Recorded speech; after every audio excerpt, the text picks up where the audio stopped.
Hello friends, welcome to further accounts academy. మనం intermediate accounting చెప్తూ ఉన్నాం. సో ఇంకా మన ప్రీవియస్ క్లాసెస్ లో కూడా అకౌంటింగ్ సంబంధించి మనము ప్రాబ్లమ్ చాలా చేసాము.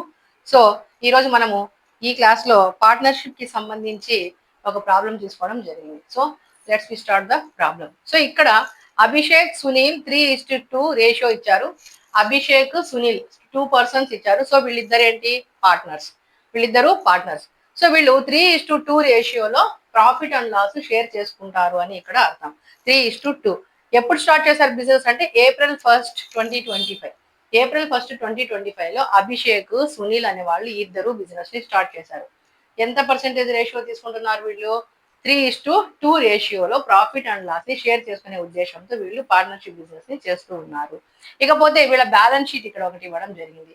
ఈ బ్యాలెన్స్ షీట్ ప్రకారము బ్యాలెన్స్ షీట్ ఎప్పుడు ఇచ్చారు? 1st April 2025 ఇచ్చారు. సో ఇక్కడ క్రెడిటార్స్ ఎంత? ఒకసారి లయబిలిటీస్ చూడండి. లయబిలిటీస్ ఇవేమో assets. Creditors 20,000 rupees. Capitals Abhishek 30,000, Sunil 20,000. ఒకసారి ప్రాబ్లం చూడండి. మనం షార్ట్ కట్ లో రాసాం కాబట్టి ప్రాబ్లం ఎక్స్ప్లెయిన్ చేసేటప్పుడు వీలైతే మీరు నీట్ గా రాసుకోండి. సో వీలైతే నీట్ గా రాసుకొని చూడండి ఒకసారి. క్రెడిటార్స్ 20,000, ఇవి లయబిలిటీస్, అవి అసెట్స్. Creditors 20,000 rupees. క్యాపిటల్స్ అనేది ఇద్దరు క్యాపిటల్స్ ఇచ్చారు. వీళ్ళెవరు అంటే ఓల్డ్ పార్ట్నర్స్ క్యాపిటల్స్ ఇచ్చారు. క్యాపిటల్ ఎంత? 30,000 రూపీస్. సునీల్ వచ్చేసి 20,000 రూపీస్. ఇద్దరు పార్ట్నర్స్ క్యాపిటల్ కలిపి 50,000 అవుటర్ కాలంలో ఇచ్చాం. నెక్స్ట్ ఇది ఇక్కడ P&M అంటే ప్లాంట్ అండ్ మిషనరీ 30,000 రూపీస్ ఇచ్చారు. ప్లాంట్ అండ్ మిషనరీ 30,000 రూపీస్ ఇచ్చారు. Furniture 10,000 rupees. Stock 15,000 rupees. Debtors 12,000 rupees. Cash in hand 3,000 rupees. ఇది వాళ్లకు 1st April 2025 ఉన్నటువంటి బ్యాలెన్స్ షీట్. ఇది వాళ్ళ యొక్క బ్యాలెన్స్ షీట్. ఇప్పుడు ఇక్కడ మనకు కొన్ని అడ్జస్ట్మెంట్స్ ఇచ్చారు. ఏంటంటే తిలక్ 1/6 రేషియోతో ప్రాఫిట్ ని పంచుకునే ఉద్దేశంతో ఇక్కడ బిజినెస్ లో జాయిన్ అయ్యాడు. తిలక్ ఎవరు? ఇప్పుడు థర్డ్ పార్ట్నర్ గా తిలక్ వస్తూ ఉన్నాడు. తను ఎంత ప్రాఫిట్ తీసుకోబోతున్నాడు అంటే 1/6 అని ఇచ్చారు. సో 1/6 రేషియోలో ఇతను ఫ్యూచర్ లో వచ్చేటువంటి ప్రాఫిట్ ని తీసుకోబోతున్నాడు. నెక్స్ట్ ఇతను తేవాల్సిన క్యాపిటల్ ఎంత? 15,000 రూపీస్ ని ఇతను క్యాపిటల్ గా తెస్తూ ఉన్నాడు. ఇకపోతే ఇక్కడ కొన్ని అడ్జస్ట్మెంట్స్ అనేవి ఇచ్చారు. ఈ అభిషేక్ సునీల్ అనే వాళ్ళు థర్డ్ పర్సన్ ఇక్కడ ఎవరు? తిలక్ బిజినెస్ లోకి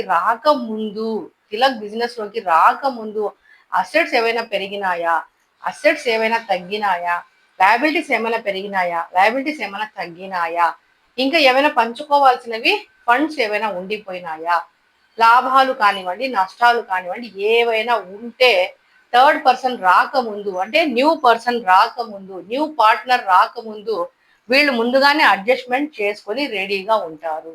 ఎందుకు? ఒక పర్సన్ వచ్చి రాగానే సపోజ్ లాస్ ఉందనుకోండి, అయ్యా ఇంత లాస్ వచ్చింది నువ్వు షేర్ చేసుకో అంటే వాళ్ళు షేర్ చేసుకుంటారా? న్యూ పార్ట్నర్ చేసుకోరు. మాకేం అవసరం, మేము ఇప్పుడే కదా వచ్చాము, మేము బిజినెస్ లోకి వచ్చి రాగానే మాకు నష్టాన్ని భరించండి అంటే మేము ఎలా భరిస్తాము, మేము నష్టాన్ని భరించము అంటారు. కాబట్టి అలా కాకుండా ఇప్పుడు అదే విధంగా లాభం ఉందనుకోండి, లాభం అయితే ఓకే, ఎవరైనా హ్యాపీగా ఫీల్ అవుతారో తీసుకుంటారు. కానీ నష్టం అయితే తీసుకోడు. న్యూ పార్ట్నర్ నష్టాన్ని తీసుకోడు. ఓల్డ్ పార్ట్నర్స్ లాభాన్ని ఇవ్వరు. ఎందుకు ఇవ్వరు అంటే మేము కష్టపడి సంపాదించి నువ్వు ఈ రోజు రాగానే నీకు మేము అంతా ఇచ్చేయాలనా, ఎందుకు ఇవ్వాలి అనే ఉద్దేశంతో ఇక్కడ ఓల్డ్ పార్ట్నర్స్ లాభాన్ని ఇవ్వడానికి ఇష్టపడరు, న్యూ పార్ట్నర్ నష్టాన్ని తీసుకోవడానికి ఇష్టపడరు. కాబట్టి న్యూ పార్ట్నర్ రాకముందే అన్ని అడ్జస్ట్మెంట్స్, అది లాభమో నష్టమో భరించాల్సింది ఓల్డ్ పార్ట్నర్స్ కాబట్టి వాళ్ళే ఇక్కడ లాభము లేదా నష్టాన్ని భరించుకోవాల్సి వస్తుంది. ఇకపోతే అడ్జస్ట్మెంట్స్ చూద్దాం. అడ్జస్ట్మెంట్స్ ఏమున్నాయి? తిలక్ చూడండి, తిలక్ 1/6 రేషియో 1/6 ఫ్యూచర్ లో ప్రాఫిట్ తీసుకునే ఉద్దేశంతో ఇక్కడ 15,000 రూపీస్ క్యాపిటల్ ని క్యాష్ గా తీసుకొని రావడం జరుగుతుంది. ఇకపోతే స్టాక్ -10%. ఇక్కడ స్టాక్ -10% అంటే ఏంటి? స్టాక్ వాల్యూ తగ్గింది. స్టాక్ వాల్యూ ఏమైతుంది ఇక్కడ తగ్గింది, రెడ్యూస్డ్ అని అర్థము. నేను ఫుల్ గా రాయలేదు. రెడ్యూస్డ్ అని ఇచ్చిన వాటికి మైనస్ పెట్టాను, అప్రిషియేటెడ్ అనే వాటికి ప్లస్ పెట్టాను, పెరిగినాయి అన్న వాటికి ప్లస్ పెట్టాను, తగ్గినాయి అన్న వాటికి మైనస్ పెట్టాను. ఓకే, ఇక్కడ స్టాక్ ఏమైందంటే స్టాక్ రెడ్యూస్డ్ బై 10%, స్టాక్ తగ్గింది, స్టాక్ వాల్యూ తగ్గింది. ఇకపోతే plant and machinery appreciated 10%, plant and machinery appreciated అంటే పెరిగాయి, ప్లాంట్ అండ్ మెషినరీ యొక్క వాల్యూ 10% పెరిగినాయి. నెక్స్ట్ అండి ఫర్నిచర్ 9,000 రూపీస్, ఫర్నిచర్ 9,000 రూపీస్. ఇక్కడ ఎంత ఉంది? ఫర్నిచర్ 10,000 ఉంది, ఫర్నిచర్ 10,000 ఉంది, ఇక్కడ ఎంత ఇచ్చారు? 9,000 ఇచ్చారు. అంటే 1,000 రూపీస్ ఏమైంది? ఫర్నిచర్ వాల్యూ తగ్గింది, ఫర్నిచర్ వాల్యూ తగ్గింది. సో ఇక్కడ ఒక మైనస్ పెట్టుకుందాం, తగ్గింది కాబట్టి ఇక్కడ మనము మైనస్ పెడదాము. ఓకే, నెక్స్ట్ ఇక్కడ పిడిడి 5% అన్న, provisional for doubtful debts, provision for doubtful debts. PDD అంటే అది provision for doubtful debts 5%. Provision for doubtful debts ఎవరి మీద కడతారు? యాక్చువల్ గా డెటార్స్ మీద కట్టడం జరుగుతుంది. సో ఇది ఎవరి మీద కడతారు అంటే డెటార్స్ మీద కడతారు. ఇది ఎవరి మీద కడతారు అంటే డెటార్స్ మీద మనం క్యాల్కులేట్ చేయాల్సి వస్తుంది. ఇకపోతే investments 1,000 rupees, investment 1,000 rupees. Investment అంటే ఏంటి? అసెట్స్. ఇన్వెస్ట్మెంట్ అంటే assets 1,000 rupees. Electricity bill 200 rupees. Electricity bill అంటే కరెంట్ బిల్ కట్టలేదో ఏదో చేశారు మొత్తానికి. Electricity bill 200, investment 1,000 rupees. Unrecorded, రాసుకోలేదు, మర్చిపోయారు. ఆ మర్చిపోయిన వాటిని మనం ఇప్పుడు రాయాలి. అలా మర్చిపోయారు అంటే ఇన్వెస్ట్మెంట్స్ ఎంత? 1,000 rupees, investments 1,000 rupees.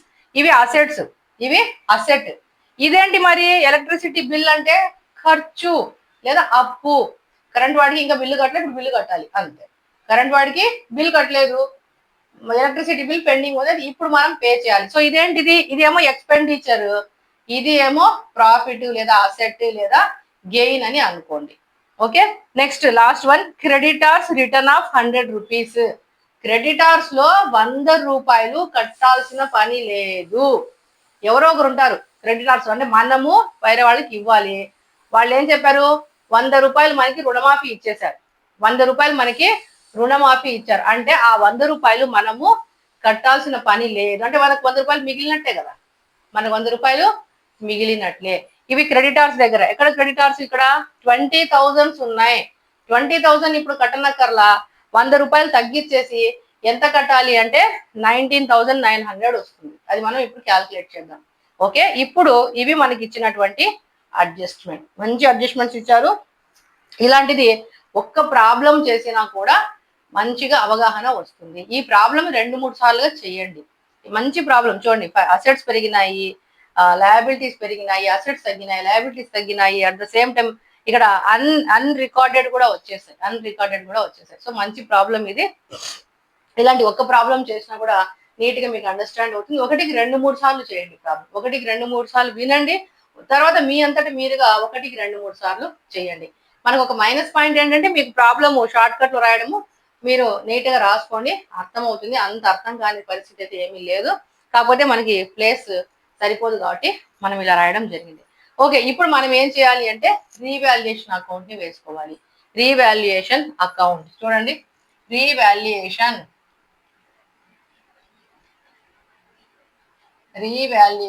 Account, revaluation account. So revaluation account వేసేటప్పుడు డెబిట్ క్రెడిట్ కంపల్సరీ రాయండి. పర్టికులర్స్ టోటల్ మీరు రాయండి నీట్ గా. పర్టికులర్స్ టోటల్ ఓకేనా? మీరు ఇక్కడ ఒక పీ పెట్టి ఇలా పామును ఒకదాన్ని, ఒక టీ పెట్టి ఇంకో పాముని, ఈ పాములు జరులు తేళ్లు వేయొద్దు, రాయండి నీట్ గా. మీరు నీట్ గా రాయండి, మేము రాయలేం, మీరు రాయాలి. అది మీకు మాకు తేడా అంతే. ఓకే, చూడండి ఇక్కడ నెక్స్ట్ ఏంటి? రీవాల్యుయేషన్ అకౌంట్ వేసినప్పుడు మనం అడ్జస్ట్మెంట్ దగ్గర పోయి అడ్జస్ట్మెంట్స్ అన్ని వేసుకోవాలి. ఇక్కడ తిలక్ 1/6 తో వస్తున్నాడు, 15,000 క్యాష్ తెస్తున్నాడు. సో క్యాష్ అఫెక్ట్ అవుతుంది. ఇప్పుడు ఉన్న క్యాష్ కి చూడండి, ఇక్కడ ఉన్నటువంటి క్యాష్ కు ఈ క్యాష్ యాడ్ అవుతుంది. ఆల్రెడీ మన దగ్గర క్యాష్ ఉంది, ఇతను కొత్తగా తెచ్చాడు కాబట్టి క్యాష్ అనేది మనకు పెరుగుతుంది. అది క్యాష్ అకౌంట్ లో చూద్దాం. ఇప్పుడు ఇక్కడ స్టాక్ తగ్గింది, స్టాక్ 10% తగ్గిపోయింది, సో రెడ్యూస్ అయింది.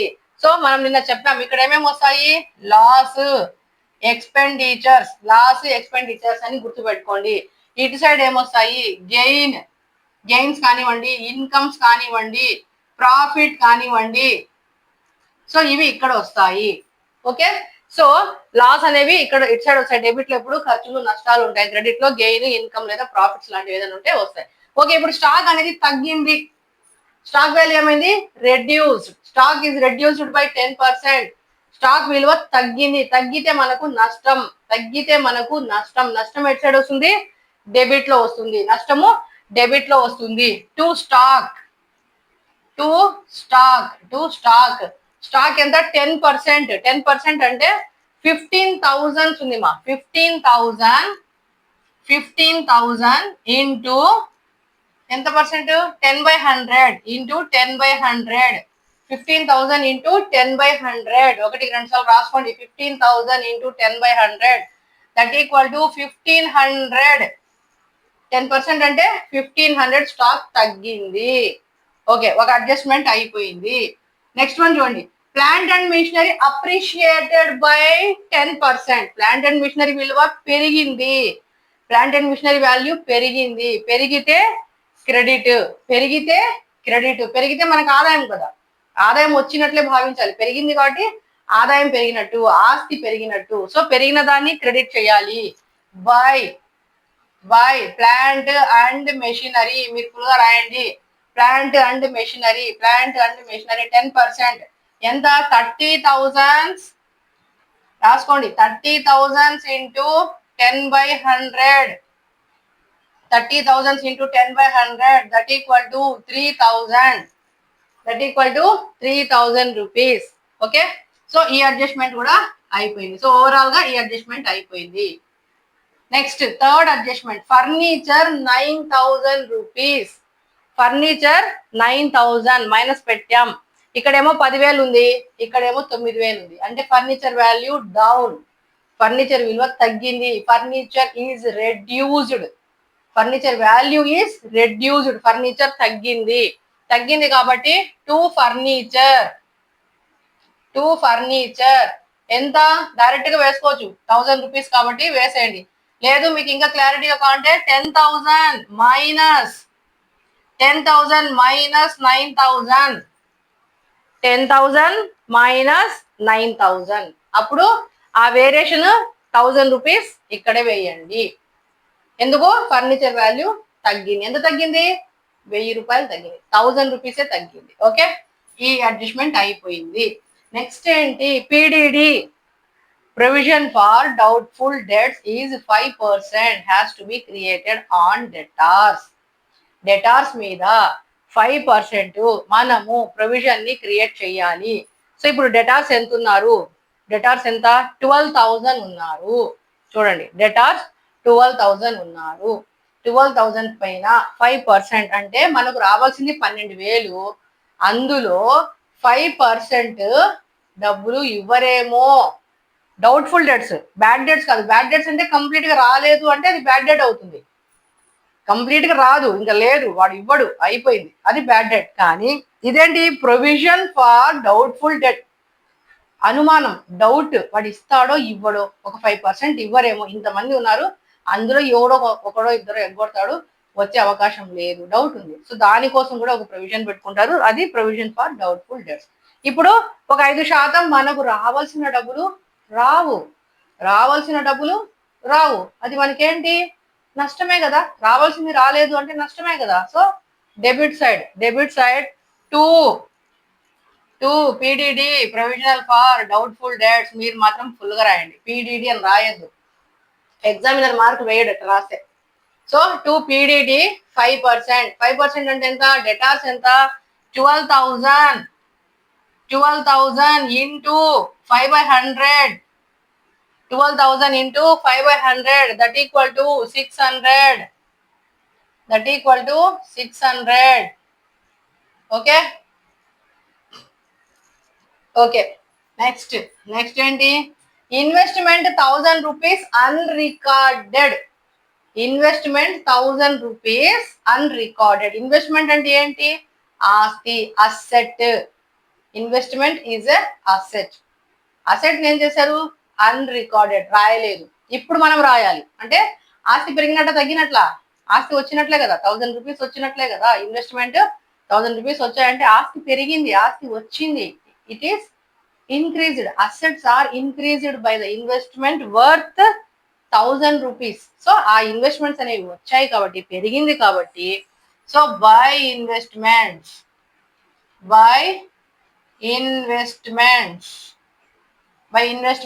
అన్రికార్డెడ్ ఎంత? 1000 rupees. Unrecorded 1000 rupees. Okay. Next మళ్ళీ ఎలక్ట్రిసిటీ బిల్ 200 ఉంది. Electricity bill 200. అది ఎలక్ట్రిసిటీ వాడికి బిల్ కట్టలేదు. ఎలక్ట్రిసిటీ వాడికి బిల్ కట్టలేదు కాబట్టి అది మనకు ఖర్చు, లాస్. ఇప్పుడు మనం కట్టాలి, బిల్లు కట్టాలంటే ఖర్చే కదా. అప్పుడు కట్టేది ఇప్పుడు కట్టాలి, బిల్ కట్టాలి. ఇప్పుడు ఎలక్ట్రిసిటీకి బిల్ కట్టకపోతే ఖర్చే కదా. దాన్ని మనం ఇక్కడ ఖర్చుగా తీసుకుంటాం. టూ ఎలక్ట్రిసిటీ బిల్, మీరు ఫుల్ గా రాయండి. Electricity bill 200 rupees. మీరు ఫుల్ గా రాయండి. ఎలక్ట్రిసిటీ బిల్ 200 రూపీస్ అంటే కరెంట్ బిల్లు. లోకల్ భాషలో అదే కదా అంటాం, కరెంట్ బిల్ అనే కదా అంటాం. సో 200 రూపీస్ బిల్ తీసుకున్నాం. సో ఇప్పుడు ఈ రెండు అడ్జస్ట్మెంట్స్ అయిపోయినాయి. లాస్ట్ ఏంటి? Creditors return of 100 rupees. Creditors ఏమన్నారంటే మీరు ఒక 100 రూపాయలు కట్టాల్సిన పని లేదు, 100 రూపాయలు కట్టద్దండి అన్నారు. సో అది మనకు మిగిలిపోయింది 100 రూపాయలు. ఏదో ఒక క్రెడిటారు నువ్వు 100 రూపాయలు కట్టద్దు అన్నాడు. సో 100 రూపాయలు మనకు మిగిలింది కదా, మిగిలితే ఇన్కమే కదా. మనకు మిగిలేటివన్నీ ఇన్కమ్. ఇంకా వస్తే గెయిన్, ఇంకా వస్తే ప్రాఫిట్. సో అది వచ్చింది 100 రూపాయలు మిగిలింది, అది మనకు ఇన్కమ్ లాగా భావించాలి. సో ఇన్కమ్ ఏమవుతుంది? క్రెడిట్ సైడ్ వస్తుంది. బై క్రెడిటర్స్ రిటర్న్ ఆఫ్ ఎంత? 100 rupees. By creditors return of 100 rupees. Okay. ఇప్పుడు ఇది కూడా ఇక్కడ వేసేసాం. ఓకేనా?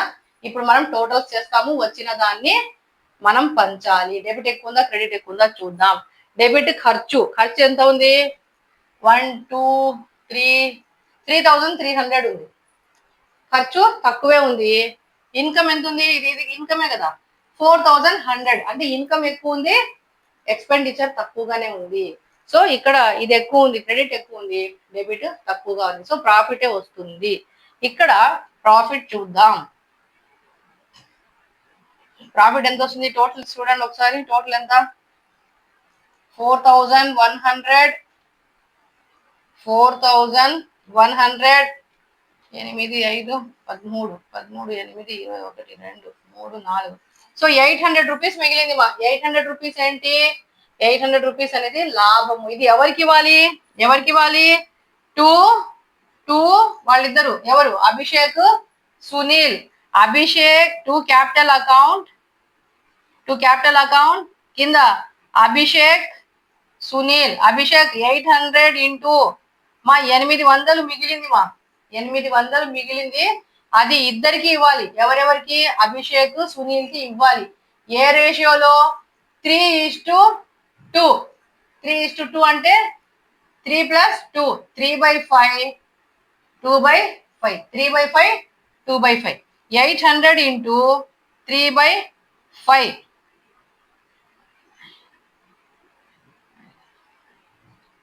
3/5 2/5 అంతేనా? ఓకే.